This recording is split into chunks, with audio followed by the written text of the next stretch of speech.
Hello everyone, welcome back to another session of TechCast, and today we have a very young entrepreneur with us. And believe you me, if you want to start something of your own, this is the very best inspiration for you. So please welcome the CEO and founder of Kalpe, Shersha Hassan. तो शेरशाह कुछ कल्पे के बारे में बताते हैं. How did you come up with this idea or why was it needed? So basically कल्पे का जो आइडिया शुरू हुआ था वो 2020 में मुझे आया था. ठीक है. It was a project that I was doing. मैं लम्स में जब अपना अकाउंटिंग एंड फाइनेंस की डिग्री कर रहा था, उसमें फाइनल ईयर प्रोजेक्ट था मेरा. ठीक है. सो इसकी ज़रूरत यहाँ से आई कि हम जब लोकल फाइनेंसिंग इंडस्ट्री को पढ़ रहे थे तो हमने दो इश्यूज आइडेंटिफाई किए. उसमें एक सबसे पहला इशू ये था कि access to credit for consumers बहुत मुश्किल है. एक्सेस तो बेसिकली कहने का मकसद ये है कि जो आपको कंज्यूमर को क्रेडिट फैसिलिटीज़ मिलती है, credit card, housing loan etcetera, उसका एक्सेस बहुत मुश्किल है. उसकी वजह सबसे बड़ी है कि पाकिस्तानी बैंक्स का फोकस हमारी गवर्नमेंट को लेंडिंग करने में सबसे ज़्यादा. ठीक है. गवर्नमेंट जो भी आप गवर्नमेंट को जब भी लेंड करते हैं तो वो सिक्योर होता है और उसकी जो अमाउंट होती है वो बिलियंस ऑफ रुपीज़ में और up to trillions of rupees जाती है. सो हमारे और उसके बाद जो बाकी चंक रह जाता है वो हमारी एसएमईज और बाकी जो बड़े बिजनेसेस हैं वो ले जाते हैं. ठीक है. तो कंज्यूमर तक फोकस बैंक्स का था ही नहीं. ठीक है. इसलिए जब हमने नंबर्स देखे तो तब 1.6 मिलियन क्रेडिट कार्ड्स थे 240 मिलियन लोगों के लिए, और पिछले 2 साल में ये नंबर 1.6 से 1.7 तक ही गया. अच्छा. और ये यूनिक क्रेडिट कार्ड्स नहीं है. 1.6 ऑल्सो इंक्लूड्स वो लोग जिनके पास 2 से 3 क्रेडिट कार्ड. तो यूनिक नंबर अराउंड 1 मिलियन बनता है. Around 1 million. तो 220 मिलियन अगर आप फेडरल पॉपुलेशन में देखें 100 मिलियन 110 मिलियन के करीब लोग हैं, उसके लिए खाली 1 million unique credit card users हैं आपके पास. बहुत कम था. जो बहुत ठीक है. सो नंबर 1 पेनिट्रेशन थी क्रेडिट की फॉर कंज्यूमर्स. दूसरी चीज़ जो इसमें थी दैट वाज के लोकल मार्केट में there was a need for credit regardless. ठीक. वो हमारा जो SECB है, SSCC है, वहाँ पे मुख्तलिफ चीज़ों के लिए, चाहे वो किसी बेटी के लिए जहेज आपने लेना है, चाहे वो आपने मोटरसाइकिल ख़रीदनी है, तो क्रेडिट की यूजेज की रिक्वायरमेंट थी. ठीक है. लेकिन इनफॉर्मल सेक्टर था, इंस्टीट्यूशनलाइज नहीं था, तो उसका मकसद उसका मसला ये था कि वहाँ पे लोग एक्सप्लॉइट हो रहे थे. ठीक है. तो दैट मीन के 30 to up to 300% annualise interest rates लोगों को चार्ज हो रहे थे. और जो इंटरेस्ट रेट्स लोगों को चार्ज हो रहे थे that was directly proportional to the fact कि आप कितने ज़्यादा मजबूर थे. तो जितनी आपकी मजबूरी होती है उतना वो पार्टनर आपको इंटरेस्ट रेट ज़्यादा चार्ज करता है. ठीक. सो वो लोग डेट ट्रैप में एक दफ़ा फंसते हैं और फिर वो उसको रीपे नहीं कर सकते, फिर रीपे करने के लिए और लोन लेते हैं और वो साइकिल एक चलता रहता है और सारी ज़िंदगी अनफॉर्चुनेटली बहुत सारे लोग उससे वो चलते रहते हैं. सही. तो आपके साथ ही मेरे ख्याल मार्केट में कुछ और भी फिनटेक कंपनीज ने जो है जंप इन किया था. जी. तो how are you making your mark? So basically हमारी जो ऑफरिंग है we are currently the only operational buy now pay later in Pakistan. कुछ और प्लेयर्स थे, हमसे बड़े प्लेयर्स भी आए, हमसे पहले भी आए. उन्होंने मार्केट में अच्छा पेनिट्रेट किया उन्होंने, बल्कि इनिशियली हमारा मार्केटिंग स्पेंड काफ़ी कम था और उन्हीं की मार्केटिंग को यूज़ करते हुए हमने we piggybacked on their marketing spend, और उसको यूज़ करते हुए हमने अपने मर्चेंट्स को, अपने कस्टमर्स को बताया कि बाय नाउ पे लेटर होता है क्या. हमारी ऑफरिंग बाकी सो बेसिकली अगर आप फिनटेक को डिवाइड करें उसके डिफरेंट काफ़ी ज़्यादा सब वर्टिकल्स है. Fintech in itself is a huge ecosystem. उसमें लेंडिंग अलग है, इंश्योरटेक अलग है, रेगटेक अलग होता है, वॉलेट्स अलग हैं, फिर आपके रोबो एडवाइजरी, उस तरह के मुख्तलिफ डिफरेंट सब वर्टिकल्स हैं जिसमें मुख्तलिफ स्टार्टअप्स काम करते हैं. ठीक है. हमारा फोकस लेंडिंग स्पेस में रहा है. We are a digital first lending company, और हमारा इवन जो करंट आपके लोकल प्लेयर्स हैं, जो रीजनल प्लेयर्स आपके रिटेलर नेटवर्क पे भी काम कर रहे हैं, उससे डिफरेंस इस तरह से कि हमारी क्रेडिट डिसीजनिंग इज़ पेपरलेस और हम 1 से 2 मिनट के अंदर कस्टमर को क्रेडिट डिस्पर्स कर देते हैं. 1 से 2 मिनट के अंदर. ठीक है. ठीक है. That's what's really differentiating us from the market. ठीक है. स्पेशली द बैंक्स में अगर आपका एक्सपीरियंस हुआ होगा, यू वुड हैव सीन के एटलीस्ट 2 से 6 हफ्ते का प्रोसेस होता है जिसमें आपका घर वेरीफाई होता है, ऑफिस वेरीफाई होता है, एक्सेट्रा. हमारा decision making time 1 to 2 minutes का होता है. नहीं तो देखें, जो बैंक्स वगैरह भी कह रहे थे वो घर वेरीफाई करते हैं अक्सर कॉल्स वगैरह से जैसे भी, तो वो प्रोसेस क्या आपने एक्सक्लूड कर दिया या किस तरह से उसको मैनेज किया? हमारा सो बेसिकली कल पे पिछले 1 साल में एक्सपैंड करके खाली बाय नाउ पे लेटर से निकल के अब हमारे 3 वर्टिकल्स हैं. एक कल पे BNPL है जो बाय नाउ पे लेटर है, जिसमें हम अभी भी 1 से 2 मिनट का क्रेडिट डिसीजन टाइम लेते हैं, और वो हमारे ई-कॉमर्स स्टोर्स पे क्रेडिट फैसिलिटी है. सो फॉर एग्जांपल अगर आप जेनवन की वेबसाइट पर जा रहे हैं, किसी और बैंक की वेबसाइट पर जा रहे हैं, वहाँ पे चेकआउट पेज पे कल पे की ऑप्शन होती है और आप वहाँ से 3 इंस्टॉलमेंट से चीज़ें खरीद सकते हैं. अच्छा. तो अगर आपने 9,000 के लिए से आपने हज पपी से जूते खरीदने, तो आप 9,000 देने के बजाय 3,000 आज देते हैं, 3,000 T+30 पे, और 3,000 फिर उसके 60 डेज पर, एक महीने के इंस्टॉल, एक महीने के इंस्टॉलमेंट। तो टोटल आपके पास 60 डेज होते हैं up to a maximum 15,000 rupees. ठीक है, तो उसमें हमारी क्रेडिट डिसीजन है, क्योंकि वैल्यू भी छोटी है, टाइम पीरियड भी छोटा है, तो उसमें हम कम डेटा पे क्रेडिट डिसीजन ले लेते हैं। चाहिए जहाँ पे रिस्क कम है वहाँ पे आप, जहाँ पे रिस्क कम है। ठीक। उसके बाद जो हमारा दूसरा वर्टिकल है वो कल पे मोबाइल का, वो लॉन्गर टर्म फाइनेंसिंग है अप टू 12 मंथ्स। उसमें फिर हम बड़े टिकट साइज़ के आइटम्स, लैपटॉप्स, स्मार्टफोन्स और इस तरह की चीज़ें फाइनेंस करते हैं।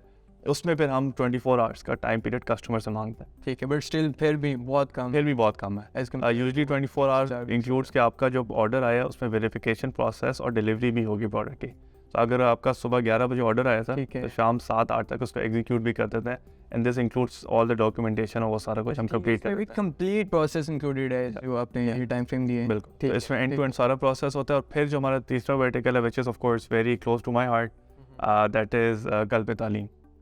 हमने रिसेंटली स्टार्ट किया, तो इसमें हम एजुकेशन फाइनेंसिंग के प्रोडक्ट्स हमने लॉन्च किया। ठीक है, लम्स में हमने अभी पायलट किया with financing partner as well. ठीक है, सो द आइडिया इज़ के सेमेस्टर फ़ी अब अराउंड 500,000 4,600,000 रुपीज़ तक कितने तक की होगी एक सेमेस्टर की फ़ीस।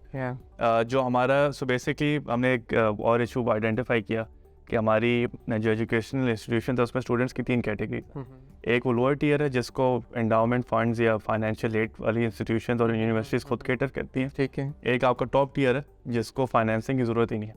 ठीक है, वो प्रिविलेज क्लास आप कह सकते हैं कि जिनकी जब कोई फ़ी आती है तो घर एक व्हाट्सएप पे तस्वीर भेजन इट्स पेड और उनको कोई परेशानी है वो नहीं फॉरेन से। हाँ, ठीक है। बीच में जो सबसे बड़ा चंक है ना वो बीच के लोगों का है, ये वाइट कॉलर लोग हैं आपके जो सैलरी क्लास है। ठीक है, जो 2 लाख 3 लाख 4 लाख रुपए महीने के कमा रहे हैं, लेकिन उनके लिए 500,000 रुपीज़ की लमसम अमाउंट करना पे करना मुश्किल, थोड़ा मुश्किल है। तो उसको हमने ब्रेक डाउन करना शुरू किया इंस्टॉलमेंट्स।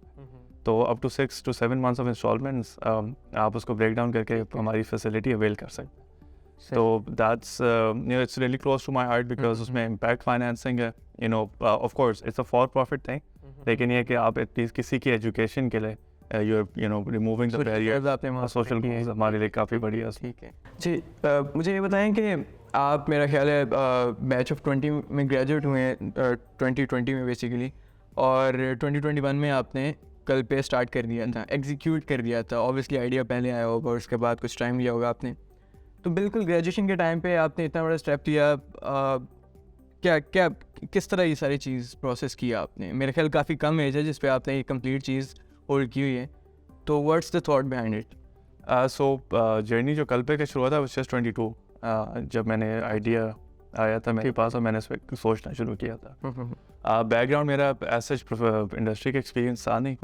सो 22 में ग्रेजुएट किया तो मैंने फिर इनिशियली मेरा गोल ये था कि जॉब नहीं करनी, अटेंशन डाइवर्ट होगी, तो खाली कल पे अपने स्टार्टअप पे फोकस करना। ठीक है। लेकिन कंपनी चलाने के लिए भी कुछ पैसे वगैरह चाहिए थे, कुछ इंटर्न्स रखे हुए थे, एक आध हमारे पास फुल टाइम रिसोर्स है, तो उसके एक्सपेंसेस को चलाने के लिए, बूटस्ट्रैप करने के लिए फिर मैंने एक रिमोट जॉब ली। ऑल्दो मेरे एक्सपीरियंस और बैकग्राउंड अकाउंटिंग एंड फाइनेंस का था, मैंने डिजिटल मार्केटिंग हेड की फॉर US बेस्ड कंपनी, तो फिर मैंने तकरीबन 6 से 7 महीने उधर काम किया और वही जो मेरी इनकम आती थी उसी को मैं सारा कंपनी में यूटिलाइज कर। सो मिड ऑफ 21 तक ये चलता रहा। उससे पहले मेरा एक्सपीरियंस रहा था, मैंने एक मार्केटिंग कंपनी स्टार्ट की थी 2 साल के लिए, वो चलाई लम्स के टाइम पे। This was back in 2016 to 2018।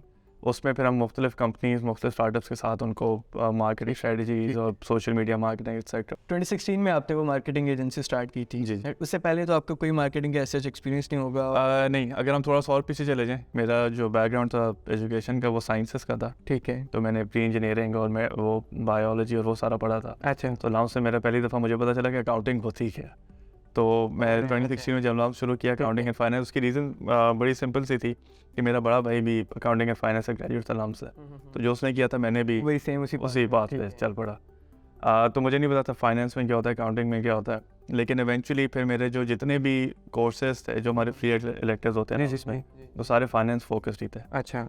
मैंने CFA लेवल 1 भी क्लियर कर लिया during my time at LUMS. ठीक है। तो लास्ट ईयर में वो भी कर लिया, लेकिन उसी के दौरान मैं मार्केटिंग का काम किया 2 साल के लिए और फिर ई-कॉमर्स का भी काम किया 2 साल के लिए। ई-कॉमर्स भी किया आपने? अपना स्टोर भी मैंने चलाया। लेकिन ये कि it's not recommended this path. I think industry का एक्सपीरियंस होना बहुत ज़रूरी है। अच्छा, ठीक। क्योंकि जब मैं काम शुरू किया था मेरा नेटवर्क ज़ीरो था, मेरा नेटवर्क वही था जो मैं अपने बैचमेट से, अपने कुछ सीनियर्स को लम्ब से जानता था, उसके अलावा मुझे किसी का नहीं पता था।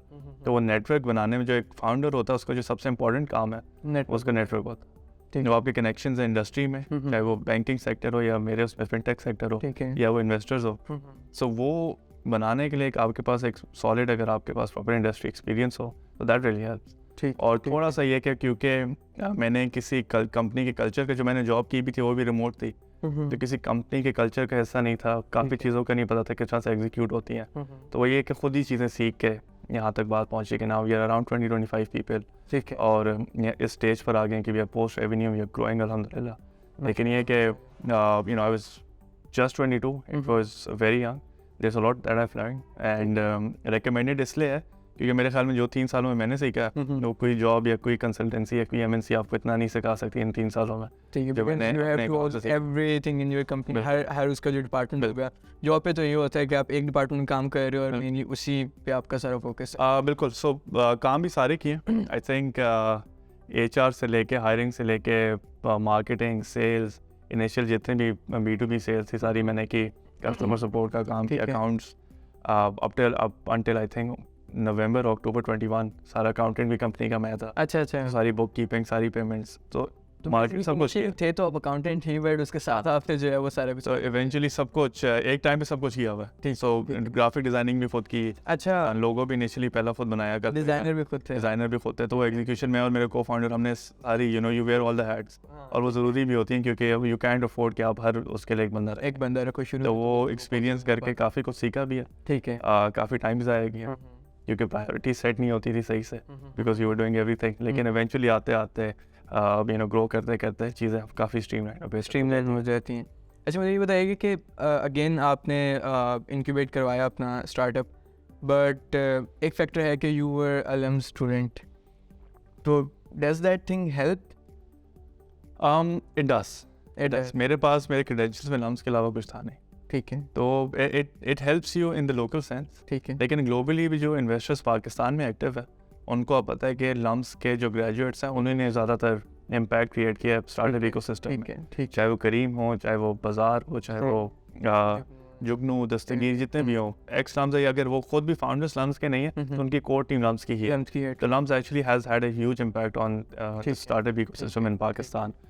लेकिन कुछ एक्सटेंट के बाद global investors they don't really care कि आपकी एजुकेशन कहाँ की, unless it's from a Ivy League और वो लंदन स्कूल ऑफ इकोनॉमिक्स या LBS टाइप किसी स्कूल की नहीं है। तो मैं बेचता था, मेरे पास और कुछ था नहीं। So basically when you are pitching to investors and you're talking to people, the only thing that you are selling is one your idea, लेकिन you're selling the team, और team is the founders। तो आपने अपने credentials, अपने आप को you're selling your credentials to the founder, to the investor। ठीक है। तो उसमें of course जब आपके पास ex करीम या ex Sohaibul का कोई बैच नहीं था या तो आपके पास कुछ भी नहीं होता, तो फिर lumps is not really helps। तो I think मेरे perspective में एक तो lumps का exposure वो जो 4 साल गुजारे, I think वो बहुत ज़्यादा फ़ायदेमंद है। उसमें भी बहुत कुछ सीखा। आई थिंक उन 4 सालों में जो लोग लम्ब्स जा सकें, they very privileged because it teaches you lot, और उसके बाद जाके एक सर्टेन उसका वो तो होता है, फ़ायदा होता है। सही, ठीक। अच्छा, मुझे ये बताइएगा, कल पे यू फाउंडेड, कल पे उसके बाद अभी माशाल्लाह आप काम भी कर रहे हैं, तो जो स्टैटिस्टिक्स आपने बताए कि I think 1 million credit card से, यूनिक क्रेडिट कार्ड से सिर्फ पूरे कंट्री में, तो अभी जितना टाइम फ्रेम गुजरा है इसमें have you been able to create any kind of impact on the society कि कुछ बड़े हैं statistics में बेहतरी कुछ नज़र आई है? नहीं, I think I wouldn't say कि we have added a lot to the industry yet। ठीक है। We are still very small, we are still in our nascent stage। लेकिन ये कि it's a small drop in the ocean, और जितना हम अपने स्केल और अपने रिसोर्सेज, चाहे वो ह्यूमन कैपिटल था या वो मॉनेटरी कैपिटल था, जितना हम इम्पैक्ट क्रिएट कर सकते थे, ठीक, आई थिंक वो हम कर रहे हैं।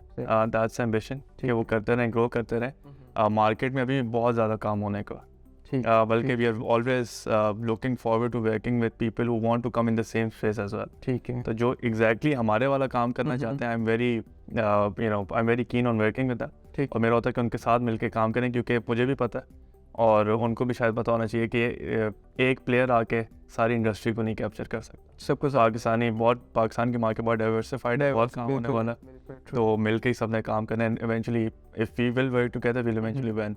सो there is a lot that still needs to be done. ठीक है, we are working on it. लेकिन हमारा फोकस क्योंकि न्यू टू क्रेडिट कस्टमर्स पर है, ये new to credit term use होती है जिस कस्टमर को आज से पहले किसी फॉर्मल इंस्टीट्यूशन से क्रेडिट नहीं मिला, ठीक तो उसको हम जब क्रेडिट में फॉर्मल क्रेडिट में लेकर आ रहे हैं तो उसमें we are trying to create impact and specially for people for women and for students, ठीक है। तो हमारा फोकस इन दो सेगमेंट्स पे काफ़ी ज़्यादा रहा है क्योंकि women स्पेशली हाउस वाइफ्स उनको तो बैंक्स बिल्कुल केटर नहीं करते, उनके पास कोई एम्प्लॉयमेंट नहीं होती, उनके पास कोई सैलरी नहीं होती और स्टूडेंट्स को भी बैंक्स केटर नहीं करते।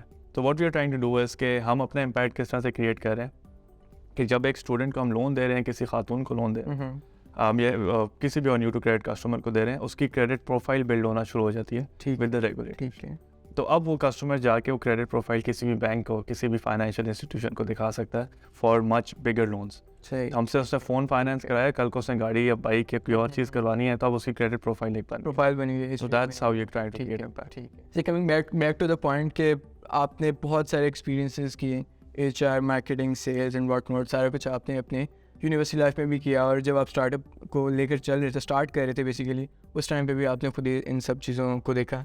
तो what do you suggest to our audience basically जो कि टेक स्टूडेंट्स हैं, CS स्टूडेंट्स हैं और यूनिवर्सिटी लेवल पे हैं, तो उनके लिए क्या पाथ एक होना चाहिए? बिकॉज आपने यूनिवर्सिटी के स्टार्ट से ही हर चीज़, बहुत सारी चीज़ों को आपने लेकर चलना शुरू कर दिया था।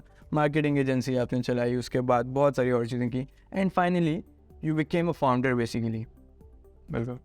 तो व्हाट डू यू सजेस्ट कि यही सही रास्ता है, ये से बेहतर भी कुछ हो सकता है? नहीं, I think there is no one answer to this. Black and white नहीं है कि सही रास्ता क्या हो सकता है क्या ना हो, क्योंकि ऑफ कोर्स जॉब का एक्सपीरियंस बड़ा मुख्तलिफ होता है, आपको बड़े मुख्तलिफ तरीके से वो चीज़ें सिखाती है। फाउंडर का एक्सपीरियंस बड़ा मुख्तलिफ होता है।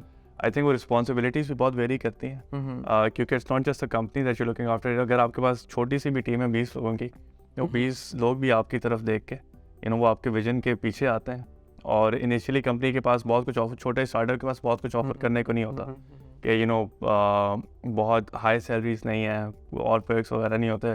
Why people join you is because of you, because of your idea, because of your vision, ठीक है। तो मेरा लोगों को कोई मतलब ब्लैक एंड वाइट आंसर नहीं, लेकिन मेरी एक सजेशन या वो स्टूडेंट्स के लिए है कि during your time in university don't just focus on your courses. वो जो चौका आता है या हम कहते हैं 4 GP आ जाता है, वो इतना वैल्यूएबल नहीं होता, ठीक है। क्योंकि थ्योरेटिकल चीज़ें और जो प्रैक्टिकल एक्सपीरियंस होता है उसमें ज़मीन आसमान का फ़र्क होता है। What makes good university is different from the rest. For example अगर लाम्स जी की या नास्ट या IBM, ये डिफरेंट क्यों है बाकी यूनिवर्सिटी से? It's just because of the environment and the culture that they are. तो आपने सीखना जो असल में यूनिवर्सिटी एक्सपीरियंस होता है वो उन चीज़ों से होता है, ठीक है। वो सोसाइटीज़ होती हैं, वो स्पोर्ट्स होती हैं, वो उस यूनिवर्सिटी के लोग होते हैं। जब आप लोगों के साथ नेटवर्क बनाते हैं, लोगों से बात करते हैं मुख्तलिफ, क्योंकि एक यूनिवर्सिटी का जब हम किसी स्कूल में जाते हैं ना, तो स्कूल में एक बड़े पर्टिकुलर बैकग्राउंड के लोग आते हैं, ठीक है। अगर आप गवर्नमेंट स्कूल में जाएंगे एक सर्टेन बैकग्राउंड के लोग होंगे, आप किसी KGS टाइप स्कूल में जाएंगे एक पर्टिकुलर बैकग्राउंड के, ब्यूरोक्रेसी और पता नहीं कॉर्पोरेट वर्ल्ड से उनके पेरेंट्स होते हैं। जब आप यूनिवर्सिटी में जाते हैं ना, तो वो student body is actually very diversified. वो किसी ब्यूरोक्रेट का भी बेटा हो सकता है, वो किसी किसी किसान का भी बेटा हो सकता है। और लम्स में इन स्पेसिफिक जब इवन हर यूनिवर्सिटी में आप वो जो फैक्टर होता है वो बहुत ज़रूरी होता है। वहाँ पर आपके सोशल स्किल्स बेहतर होते हैं, वहाँ पर आप सीखते हैं कि लोगों को साथ लेकर कैसे चलना है, तो उस पर फोकस करना है। मैं जब भी हर सेमेस्टर ना मुझे लम्स में तकरीबन 3 से 4 सेशंस में डिफरेंट कोर्सेज में इनवाइट करते हैं instructor as a guest speaker. तो वहाँ पे मैं चीज़ सबसे ज़्यादा बात इस चीज़ की करता हूँ कि ग्रुपिंग्स ना करें, ठीक है। फोकस ऑन अ कल्चर जहाँ पे आप एक दूसरे के साथ मिलकर काम कर सकते हैं, ठीक है।